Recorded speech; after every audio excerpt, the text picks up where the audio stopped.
Dios. Bueno, pues bienvenidos en esta noche a Casa de Adoración y vamos a continuar con nuestra serie Busca a Dios y Vivirás. Busca a Dios y Vivirás. Estamos estudiando el último libro dentro de esta serie, es el libro del profeta Miqueas.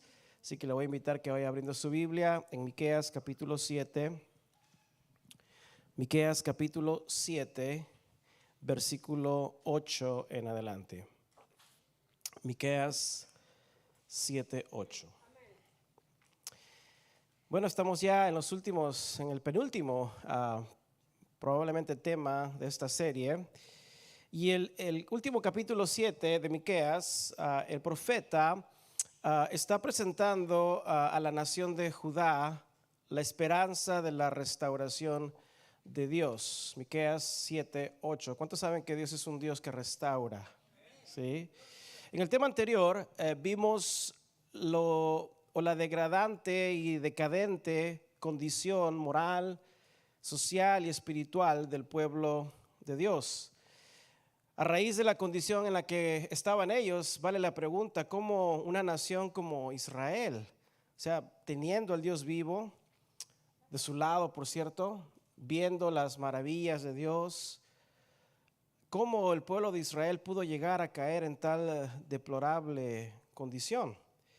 Y bueno, la respuesta la aprendimos el domingo pasado.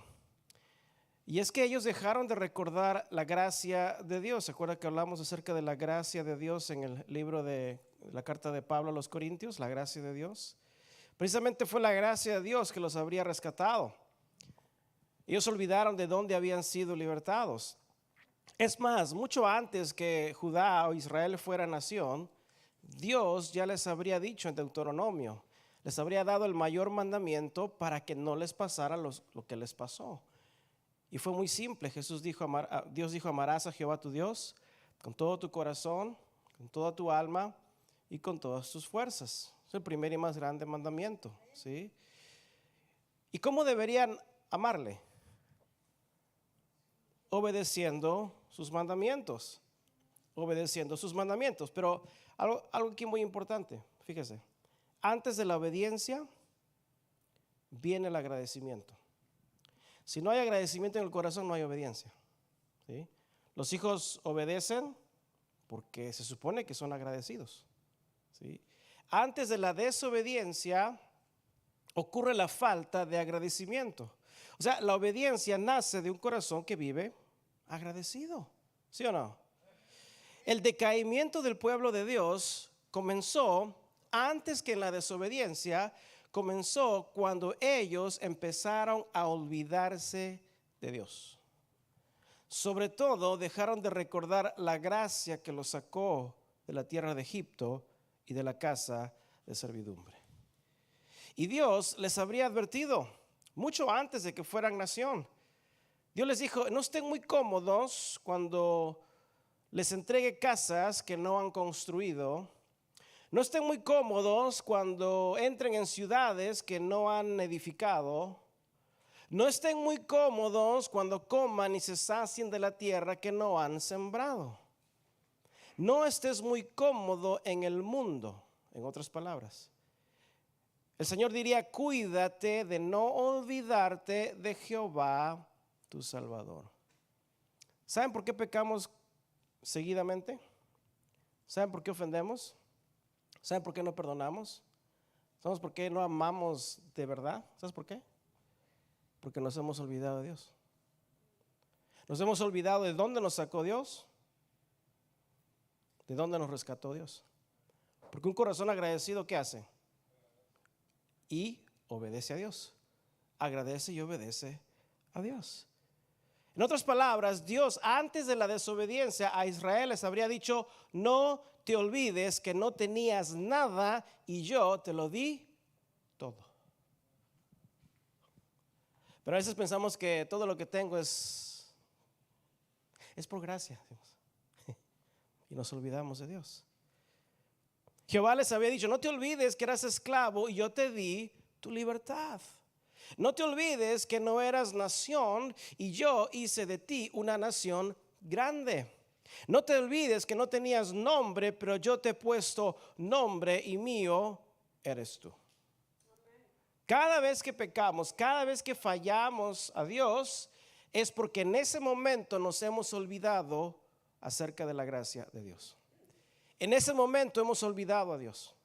Porque si viviéramos conscientes de la gracia que nos rescató, pecaríamos menos. Amén. Fue el olvidarse de Dios en Israel, en la nación, el pueblo escogido por Dios, que dio inicio a la desobediencia y posteriormente a la rebelión del pueblo de Dios. Te olvidas de Dios, comienzas a olvidarte de Él, comienzas a desobedecer y caes en rebelión. Y fue ese eventual decaimiento y ruina moral, social y espiritual que destruyó a la nación y dispersó a la nación de Israel. Pero Dios es un Dios de restauración. Amén. Esta es la promesa del capítulo 7. Esta fue la fe, por cierto, del profeta Miqueas, que al ver la condición deplorable de Judá, él dice en el versículo 7, mas yo a Jehová miraré. No miraré la condición del pueblo, sino la promesa de Dios. A Jehová miraré y esperaré al Dios de mi salvación. El Dios mío me oirá. Miqueas tenía su mirada puesta en el Mesías, en el Dios de nuestra salvación. Ahora, en el tema anterior, si recuerda, vimos el tema el mundo o un mundo en ruinas. El mundo de la nación de Judá en ruinas. Y creo que el tema de hoy no puede ser más apropiado, pues con la ayuda de Dios, el caído, aún el que vive en ruinas, puede decirle con toda confianza, mas yo me levantaré. Yo me levantaré. Diga, mas yo me levantaré. Dios es el único que puede edificar un mundo o reedificar un mundo en ruinas y hacerlo nuevo y bueno para su obra. Mas yo me levantaré. Pero vamos a aprender en esta noche que hay mucho detrás de esa simple declaración. Hay mucho detrás de esta declaración de decir, mas yo me levantaré. Vamos a leer los versículos 8 hasta el versículo 13, que será nuestro breve estudio de esta noche. Miqueas 7:8. Dice, tú, enemiga mía, no te alegres de mí, porque aunque caí, me levantaré. Aunque more en tinieblas, Jehová será mi luz. La ira de Jehová soportaré, porque pequé contra él, hasta que juzgue mi causa y haga mi justicia. Él me sacará a la luz y veré su justicia. Y mi enemiga lo verá y lo cubrirá vergüenza. La que me decía, ¿dónde está Jehová tu Dios? Mis ojos la verán. Ahora será hollada como lodo de las calles. Viene el día en que se edificarán tus muros. Aquel día se extenderán los límites. En ese día vendrán hasta ti desde Asiria y las ciudades fortificadas, y desde las ciudades fortificadas hasta el río, y de mar a mar, y de monte a monte. Y será asolada la tierra a causa de sus moradores, por el fruto de sus obras. Mas yo me levantaré. Vamos a orar antes de continuar. Padre eterno, te damos gracias por tu palabra, Señor, en esta noche. Gracias, Señor, porque detrás de cada simpleza de lo que dice tu palabra hay tal profundidad que nos conviene, Señor, estudiar. Nos conviene escudriñar, Señor, porque lo que tú deseas es que te entendamos y te conozcamos más. Gracias, Padre, por este tiempo de adorarte. Te pedimos, Señor, que tu Espíritu Santo nos guíe, Señor, que pongamos nuestra atención en tus palabras, Señor, no para, Señor, pensar en otros, sino para pensar en nosotros mismos. Gracias, Señor, encomendamos nuestras vidas y este tiempo en tus manos, en el nombre de Jesús. Amén. Amén. Dice el dicho, usted lo va a reconocer: quien ríe al último, ya se rieron. Quien ríe al último, ríe, ¿cómo? Mejor, ¿sí? Algunos usan ese dicho para decir que la venganza o la satisfacción es mejor y más dulce al final, ¿sí? Que me voy a reír mejor cuando, pues, a ti te haya pasado también lo mismo, para que se te quite, ¿verdad? Ja, ja, ja, ¿ves? ¿No? Tú te ríes de mí, ahora yo me voy a reír mejor al final. Bueno, en realidad, este dicho popular, el que ríe al último ríe mejor, es más bien un llamado a controlar la soberbia. Es un llamado a controlar la soberbia. Es decir, a no cantar victoria antes de qué? Antes de tiempo. ¿Sí? Es más, es un llamado a mantenernos en humildad y en sencillez para poder celebrar, pero al final de que todo haya pasado, aún teniendo que haber pasado por las críticas o las ventajas de los adversarios. Pero no se siente nada bien cuando estás en la adversidad, ¿sí o no? No se siente nada bien cuando estás en la oscuridad, el dolor o el sufrimiento. Y luego miras a tu alrededor y parece ser que todos están mejor que tú. ¿Sí? Miras a la iglesia con problemas y aflicciones, luego miras al hermano bien contento y dices, ay, ¿y él por qué no sufre? ¿Sí? Siempre contento, siempre aleluya. ¿Sí? El salmista también expresó algo similar en el Salmo 73, solo apúntalo, lo lees después, Salmo 73. Yo voy a leer esta porción en una lengua sencilla. Dice, pero en cuanto a mí, dice, casi perdí el equilibrio. Mis pies resbalaron y estuve a punto de caer, porque envidiaba a los orgullosos cuando los veía prosperar, a pesar de su maldad, decía el salmista. Pareciera que viven sin problemas, tienen el cuerpo tan sano y fuerte, no tienen dificultades como otras personas, no están llenos de problemas como los demás. Qué frustración del salmista, ¿verdad? Dice, casi caigo, porque vea que los otros, aún los impíos, viven mejor que el cristiano. El salmista aún llega a expresar su frustración o su descontento más adelante en el Salmo 73, versículo 13, cuando dice él, verdaderamente en vano he limpiado mi corazón. Y dice, y he lavado mis manos en inocencia, pues he sido azotado todo el día y castigado todas las mañanas. ¿A eso no te da envidia que los del mundo viven mejor que el cristiano? Más en paz. ¿Sí, no? Son más buenos, más bondadosos, más fieles. Hablan menos, hacen más. El salmista estaba angustiado. Él decía, todos ríen menos yo. Todos celebran, pero yo sigo sufriendo. Pero en la oscuridad, el salmista, ahí en el Salmo 73, eleva su mirada al cielo y dice en el versículo 25, ¿a quién tengo yo en los cielos sino a ti? It's okay que un cristiano se sienta frustrado. ¿Okay? No seamos religiosos. Oye, hermano, pero confía en Dios. Sí, yo confío en Dios, pero no lo veo. Estoy sufriendo. Ay, hermano, levántate. Así como, levántate. ¿Pero cómo? ¿Okay? Él dice, ¿a quién tengo yo en los cielos sino a ti? Y luego dice, y fuera de ti deseo nada en la tierra. Nada deseo en la tierra. Dice, y mi carne y mi corazón, ahí está la simpleza, la transparencia del salmista. Dice, mi carne y mi corazón desfallecen. Pero la roca de mi salvación y mi porción es Dios por siempre. Y él dice más adelante, los que se alejan de ti perecerán, pero en cuanto a mí, acercarme a Dios es el bien. En Jehová he puesto mi esperanza para contar todas tus obras. Esa es la transparencia del salmista. Podemos decir que el salmista ha podido atravesar el momento de la oscuridad poniendo su mirada en la luz del Salvador. Podemos decir que su esperanza estuvo en aquel que transforma el lamento en danza, en aquel que cambia la tristeza en alegría. Podemos decir entonces con toda sencillez de corazón y confianza que el que confía en Dios al último ríe mejor.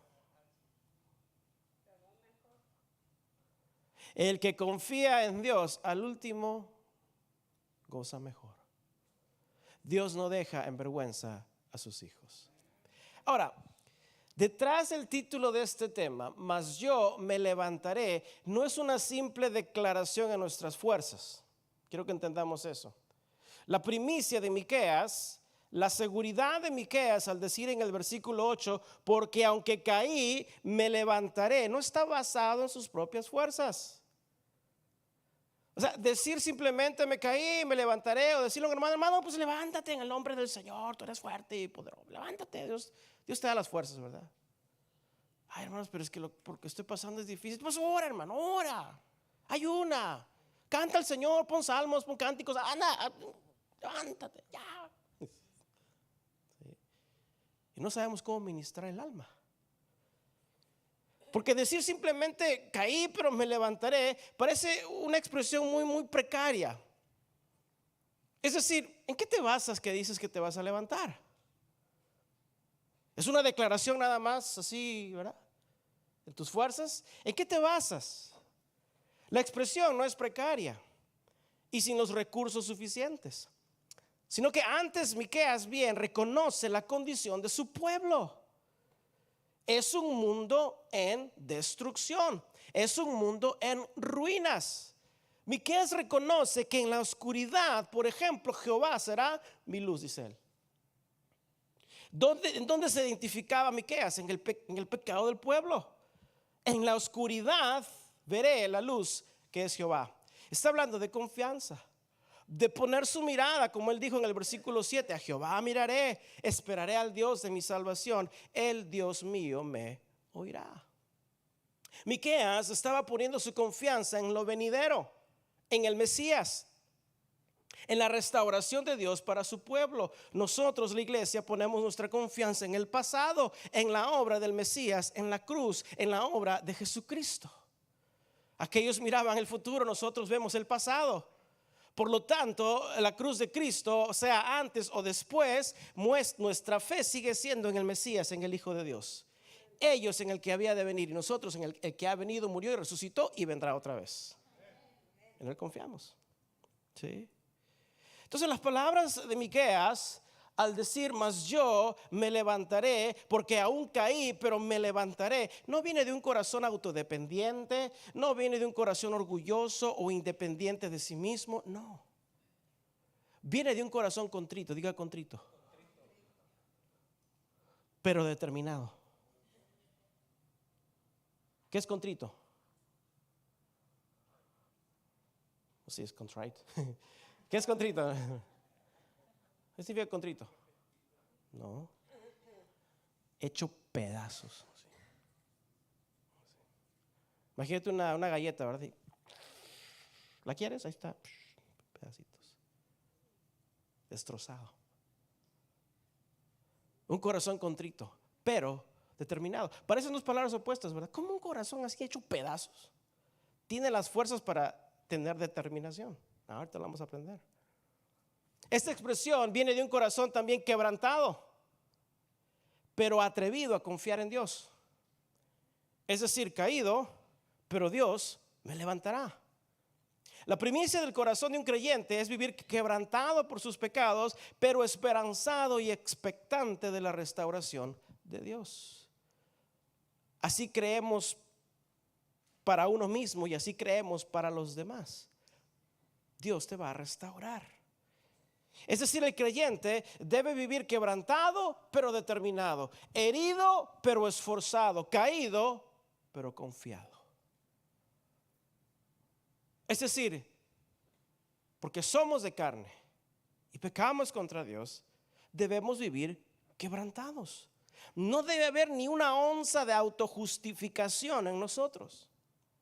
Pero porque Dios se sienta para juzgarnos todavía en el trono de su gracia, podemos vivir determinados en buscar con osadía y atrevimiento el perdón y la restauración de Dios. La regué, sí, pero Dios todavía está en su trono de gracia. El apóstol Pablo usa una similar contrariedad de palabras, que por un lado son de aflicción, pero por otro lado son de victoria. En la segunda carta a los Corintios, en el capítulo 4, versículo 8 al 9, Pablo dice: estamos atribulados, mas no angustiados, en apuros, mas no desesperados, perseguidos, mas no desamparados, derribados, pero no destruidos.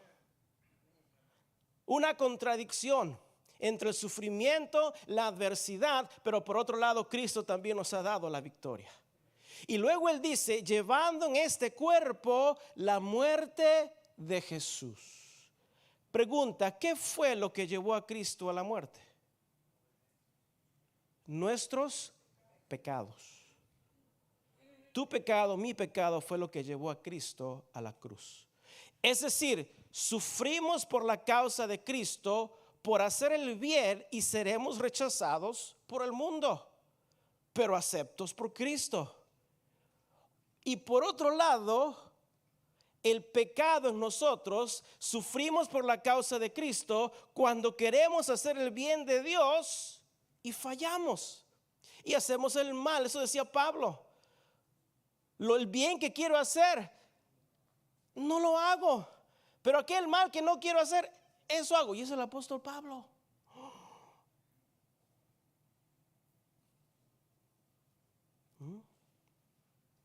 Es decir, sea por el bien que hagamos, o sea por los errores que cometamos por tratar de agradar a Dios, y por la causa de Cristo, llevamos en este cuerpo el sufrimiento de Jesucristo. Y luego dice Pablo: para que en todo, en la corrección, en la restauración, en la justificación de nuestras vidas, se manifieste también la vida y la gloria de Jesucristo. Porque el poder de Jesucristo se manifiesta en la restauración, en que éramos antes, pero ahora somos en Cristo, en que nos está transformando cada día más a la imagen de Jesucristo. Ahí se manifiesta la gloria de Dios. Entonces, yo veo tres cosas en estos versículos que nos pueden ayudar a poder decir y entender con todo de nuevo: he caído, pero me levantaré. Porque tenemos que entender qué hay detrás de esta expresión. Y hay tres cosas las cuales yo voy a poner en tres cortas frases para que sean prácticas. Y voy a usar palabras que parecieran ser opuestas, precisamente para que meditemos en la frase y se nos quede en la mente y sobre todo en el corazón. Yo veo aquí tres expresiones que apoyan la expresión aunque caí, me levantaré. No es una expresión nada más dicha de que pues lo voy a hacer porque lo voy a hacer. No, detrás de esta expresión hay toda una estructura, todo un apoyo para poder confiadamente decir aunque caí, Dios me levantará. Y para vivir en la confianza y el denuedo de poder decir esta expresión una y otra vez, hay tres cosas que necesita tu corazón. Tres cosas que necesita nuestro corazón. Número uno, debemos tener un corazón quebrantado pero atrevido. Diga: quebrantado pero atrevido. Pastor, ¿qué quiere decir usted por atrevido? Es decir, debemos vivir quebrantados por el pecado, ¿sí? Pero vivimos buscando con atrevimiento entrar al lugar santísimo, buscando el perdón y la restauración de Dios. Detrás de esa expresión, aunque caí me levantaré, tiene que haber un corazón quebrantado pero atrevido a buscar el perdón y la santificación de Dios. Número dos, debes tener un corazón contrito pero seguro. Diga: contrito pero seguro. Es decir, contrito, como dije, hecho en pedazos porque pecamos, pero confiable, seguro de que Cristo puede reconstruir nuestro corazón, nuestra vida y darnos un nuevo corazón. Amén. Número tres, ¿qué hay detrás de esta expresión? Número tres, necesitas un corazón resuelto pero consciente. Diga: resuelto pero consciente.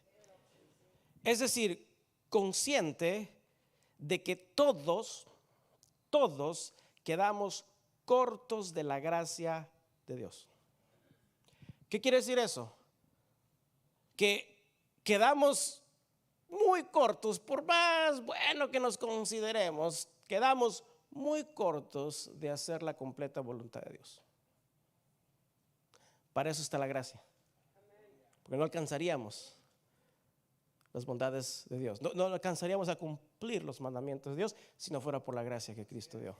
¿Sí? Resuelto quiere decir, pero consciente, quiere decir consciente de que quedamos cortos de la gracia de Dios, pero resueltos a levantarnos, porque 7 veces cae el justo, pero vuelve a levantarse.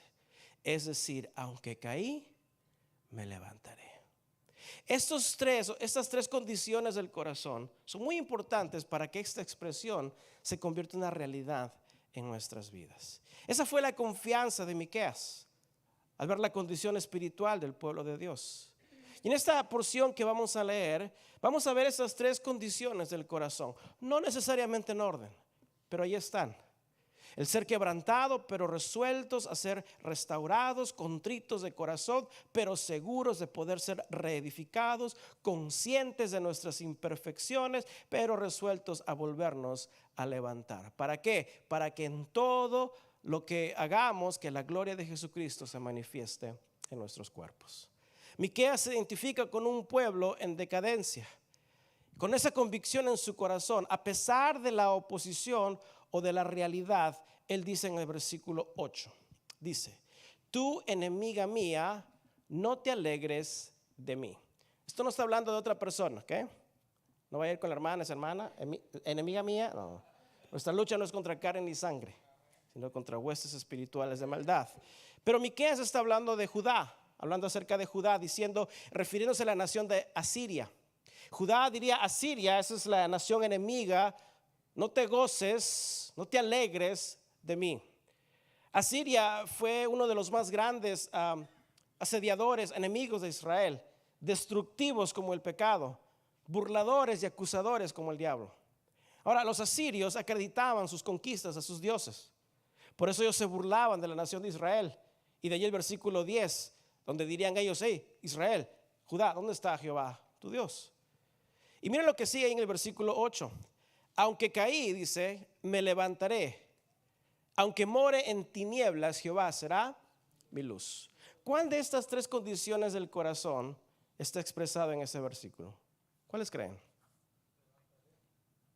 Levantaré. ¿Y cuál de estas 3?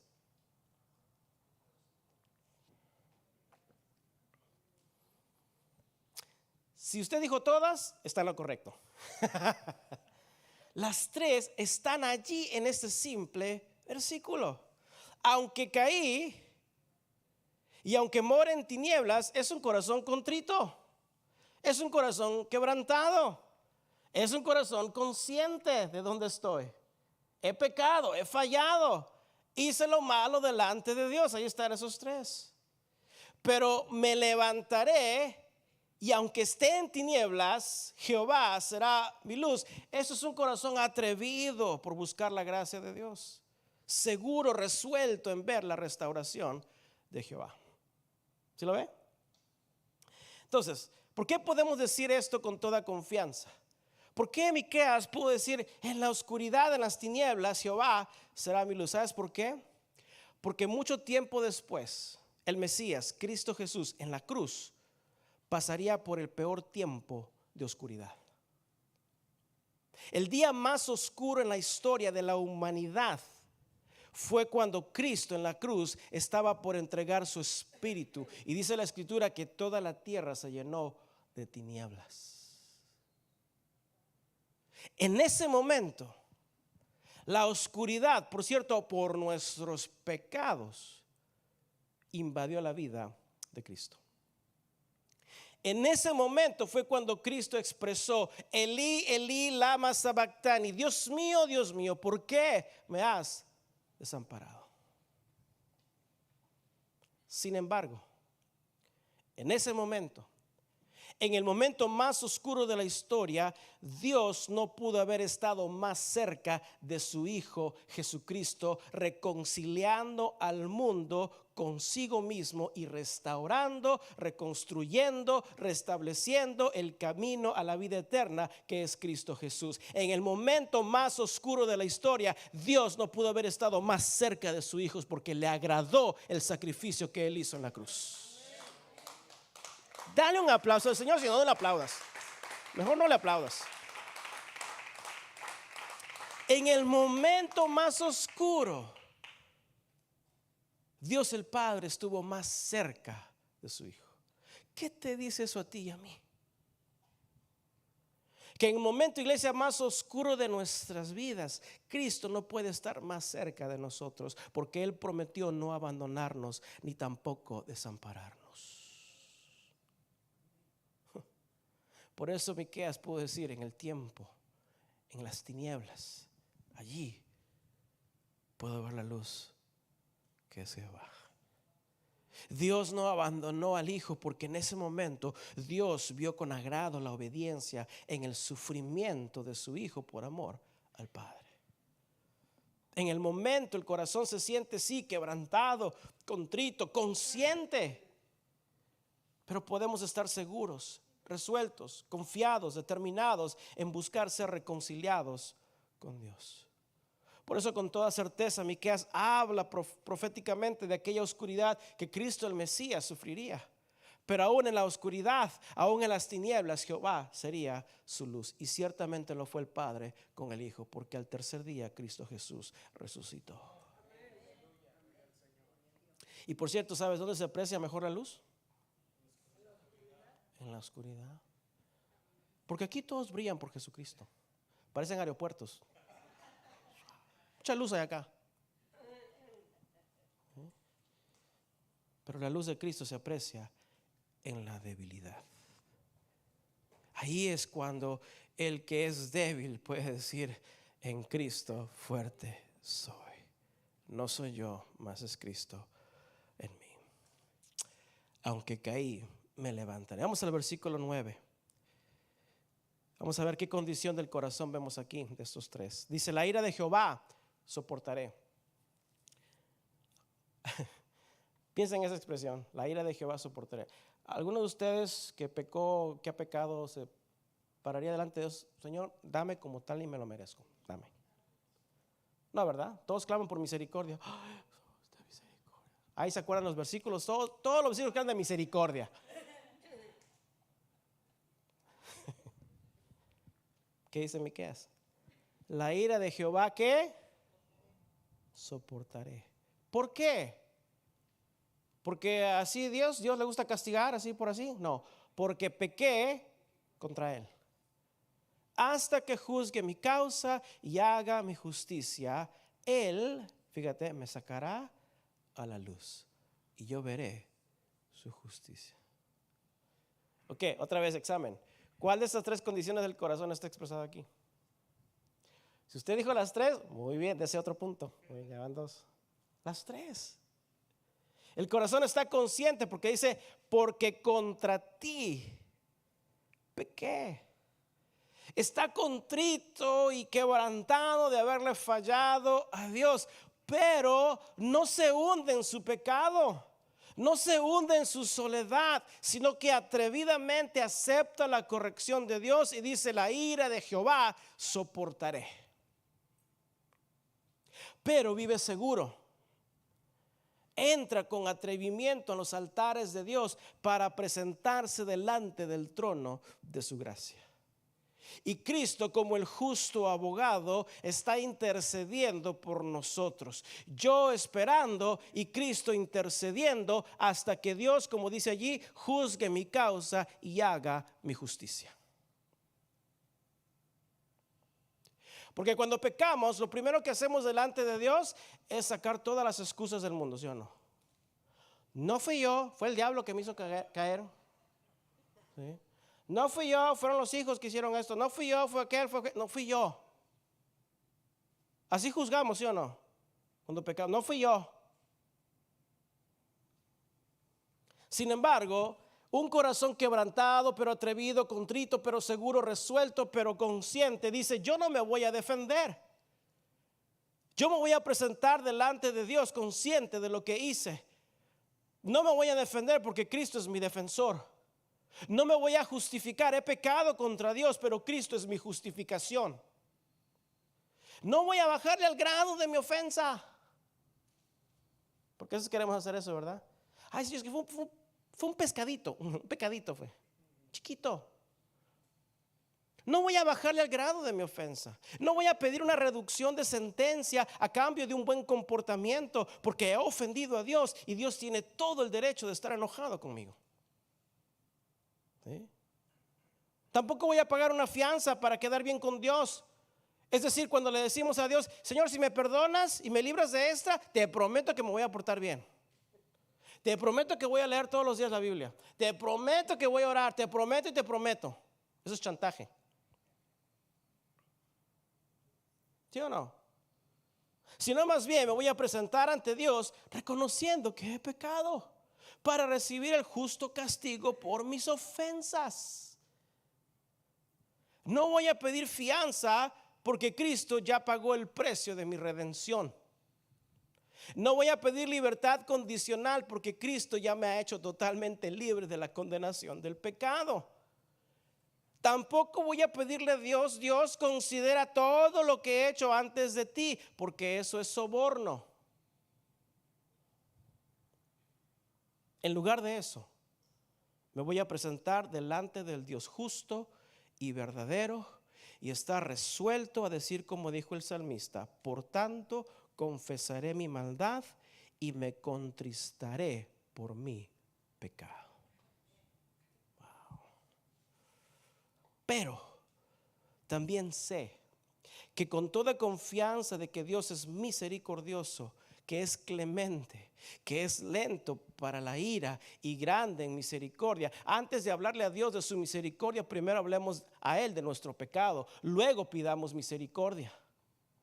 Él es lento para la ira, es grande en misericordia para poder presentarme delante de Él sabiendo que Él está todavía sentado en el trono de su gracia. Y es poderoso para sanar mi alma y crear en mí un corazón limpio y renovar un espíritu recto dentro de mí. David tenía un corazón así, quebrantado pero atrevido, contrito pero seguro, resuelto pero consciente. Su pecado siempre estaba delante de él. Versículo 9. Dice, la ira de Jehová soportaré, porque pequé contra él hasta que juzgue mi causa y haga mi justicia. Él me sacará a luz y veré su justicia. Es la condición del corazón, que estoy quebrantado en silicio por mi pecado. Dios está indignado conmigo, pero yo estoy determinado en buscar de su gracia para que Dios restaure el gozo de mi salvación. Dios mismo es quien justifica nuestra causa. Y Dios mismo es quien ejecuta su juicio conforme a sus bondades y a su misericordia. Ahora, Miqueas sigue hablando con estas características de un corazón, con toda seguridad, diciendo, aunque caí me levantaré. Y lo dice en el versículo 10, de otra manera, dice, y mi enemiga lo verá, o sea, Asiria verá la restauración del pueblo de Dios y la cubrirá vergüenza. La que me decía, ¿dónde está Jehová tu Dios? Mis ojos, dice él, la verán. Ahora será hollada como lodo de las calles. Aquí diría yo está el nuevo refrán que hemos creado: el que confía en Dios es el que al último ríe mejor. ¿Sí? Aquí en esta porción está el momento en donde la oscuridad, luego de la noche que será el llanto, bueno, por la mañana viene la alegría. Esta es la promesa cumplida un día. Eso un día se cumplirá con el pueblo de Israel. Para la iglesia ya se ha cumplido en Cristo Jesús. Ya no tenemos por qué, aunque haya razones por qué llorar, aunque haya momentos de aflicción, pero cuando viene la mañana Dios trae alegría a nuestro corazón. Y es así como Miqueas dice en el versículo 11. Ahí aparece otra vez el corazón quebrantado que se atreve a creer, el corazón contrito que se atreve a vivir seguro, el corazón consciente que está resuelto en ver su vida reedificada para servir al Señor. Porque dice Miqueas con toda seguridad, versículo 11, viene el día. Esa es la seguridad del corazón de Miqueas. Viene el día en que ahí está la reedificación, se edificarán tus muros. Aquel día se extenderán los límites. Versículo 12. En ese día vendrán hasta ti, hasta Jerusalén. ¿De dónde? Desde Asiria y de las ciudades fortificadas y de las ciudades fortificadas hasta el río y de mar a mar y de monte a monte.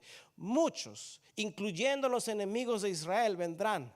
Los burladores de Israel vendrán y verán lo que Dios ha hecho con su pueblo. Esa promesa todavía está por cumplirse con Israel, con la nación de Israel, pero ya se ha cumplido en la iglesia.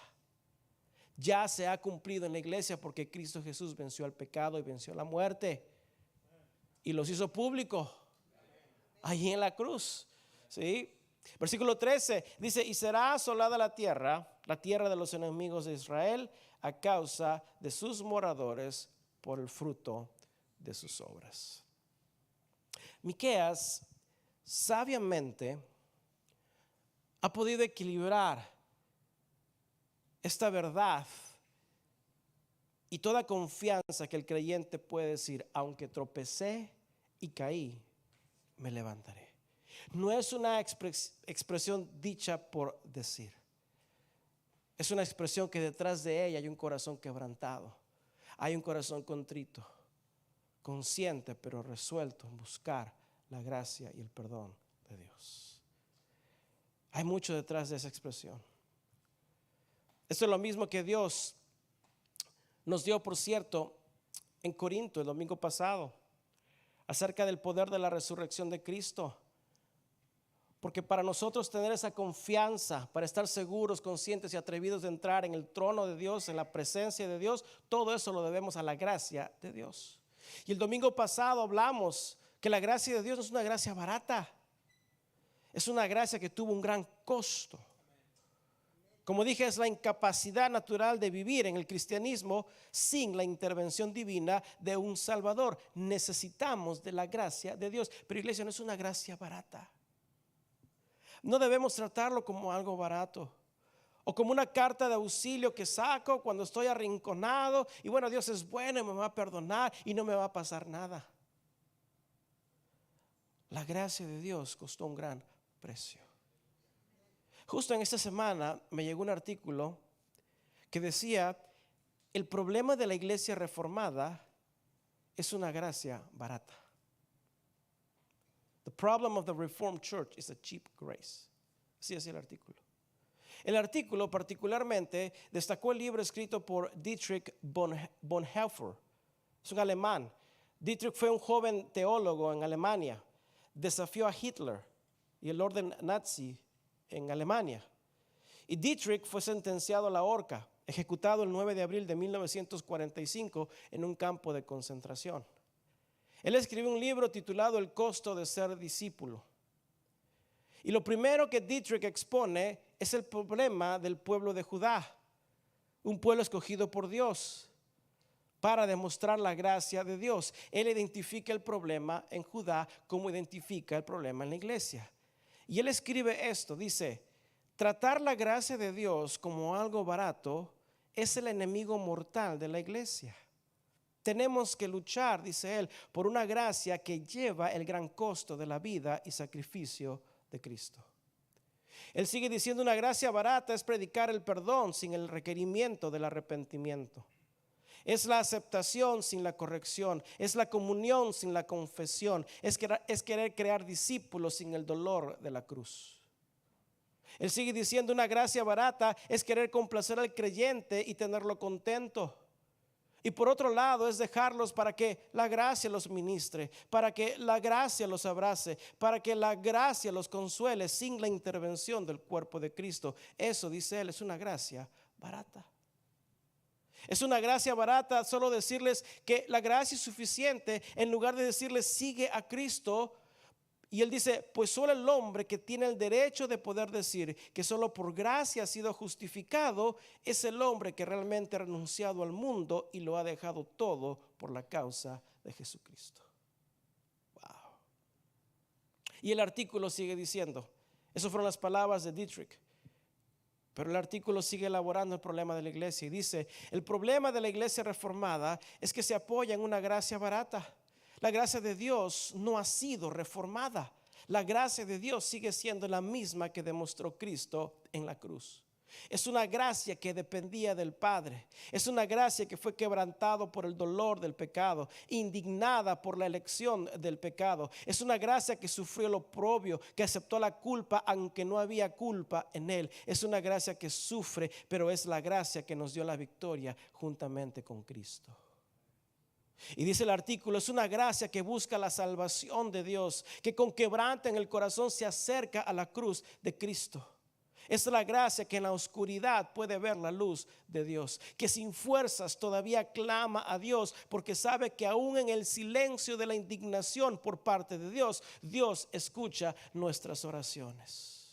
Es una gracia con gran precio que anhela restauración, que mira a Jehová y que en medio de la desolación espera la salvación de Dios. La gracia de Dios no ha sido reformada, sino que sigue teniendo el mismo costo y el mismo precio de la vida y de la sangre de Cristo. La gracia de Dios no ha sido reformada, sigue siendo la misma. Hay mucho detrás de poder decir: aunque caí, me levantaré. Hay toda una gracia que se nos ha entregado con un gran costo y que debemos responder a esa gracia de la misma manera, respondiendo a esa gracia con el mismo costo que se nos entregó. Hay un canto que precisamente lleva por título Me levantaré. Fue escrito por una persona que el nombre no es importante, pero que atravesando el momento más oscuro de su vida, esta persona escribe estas palabras y dice: cuando me falte tu paz, cuando todo parezca fallar, si llego a dudar en lugar de creer, si al caminar volviere a caer, yo sé que me levantaré. Cuando me pese la cruz que debo cargar, cuando me agobie el dolor y la enfermedad, si pierdo la esperanza, a tus pies me postraré y yo sé que me levantaré. Con tu poder y de tu mano lo haré. Yo sé que me levantaré, Señor, yo me levantaré, Jesús. Y si al orar no escuchara tu voz, si alguna vez no sintiera tu amor, si el temor cierra mi corazón, esperaré en ti, mi Señor, y yo sé que me levantaré. Con tu poder y de tu mano lo haré. Yo sé que me levantaré, Señor. Yo me levantaré, Jesús, con el poder de tu amor. Todo lo puedo, Señor, con el poder de tu amor y con tu gracia. Yo me levantaré, Señor Jesús. Quiero terminar leyendo el Salmo 5. Búscalo, por favor. Salmo 5 es un salmo de David. Un hombre que en sus peores momentos pudo decir: mas yo me levantaré. Porque David tuvo un corazón quebrantado, así como Cristo. Pero tuvo un corazón seguro, consciente, resuelto de que el Padre lo resucitaría. Salmos 5.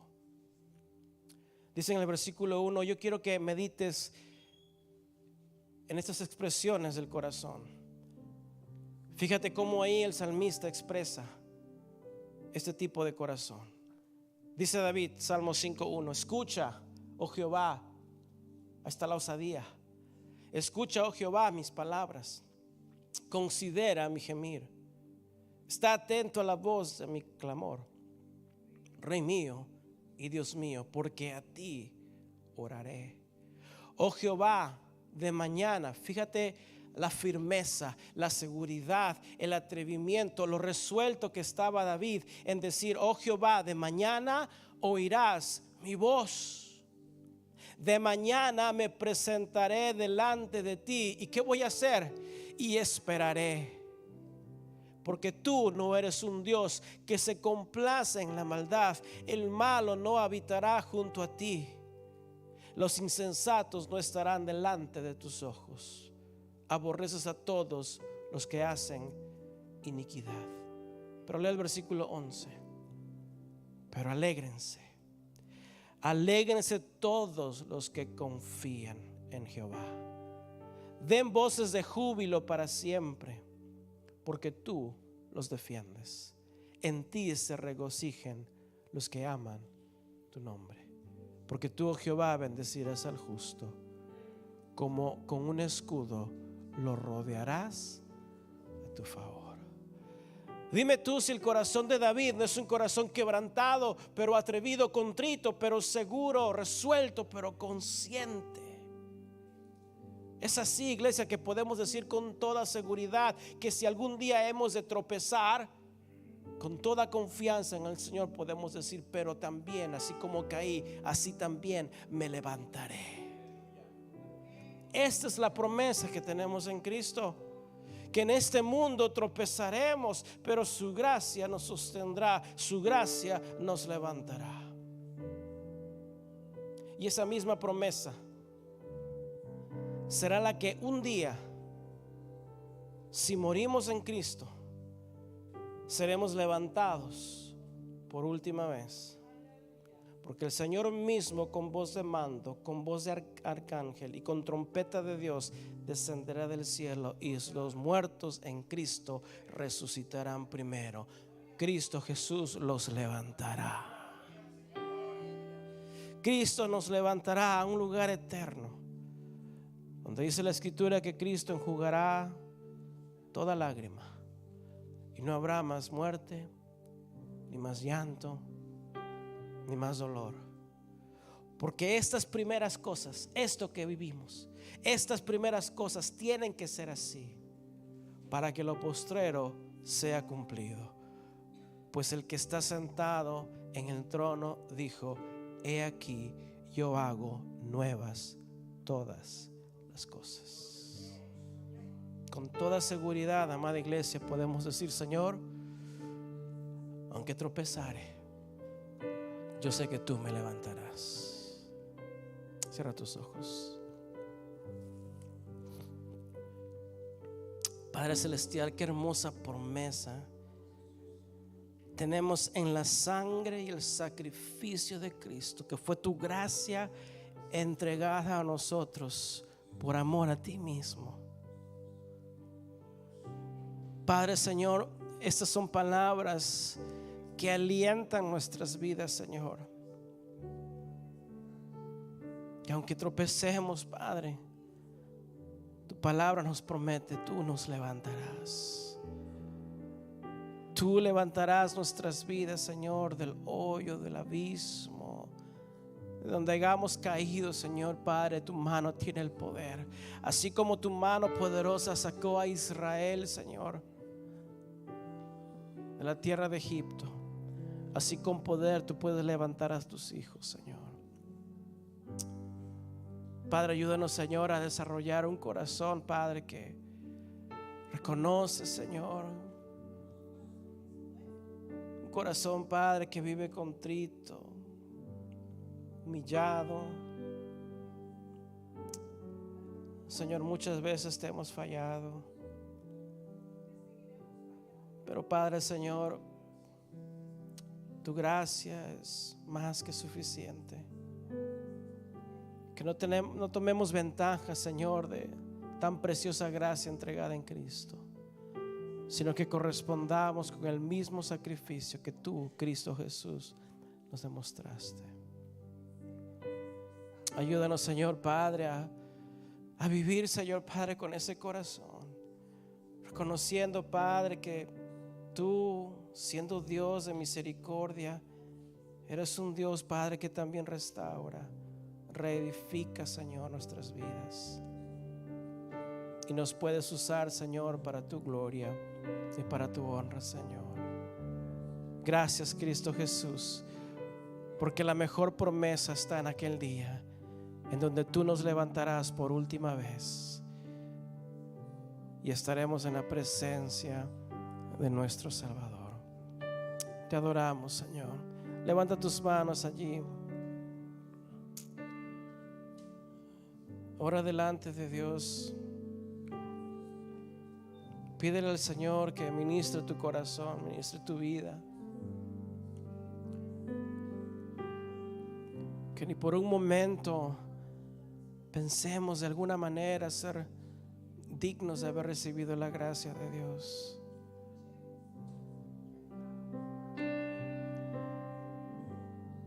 Pídele al Señor que te ayude, que nos ayude. No a vivir una gracia barata, sino una gracia que honre y glorifique el sacrificio y el nombre de Dios. Gracias, Señor.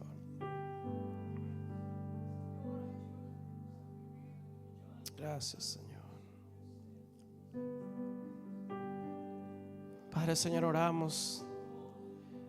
Intercedemos, Señor Padre, por tu cuerpo, por la iglesia.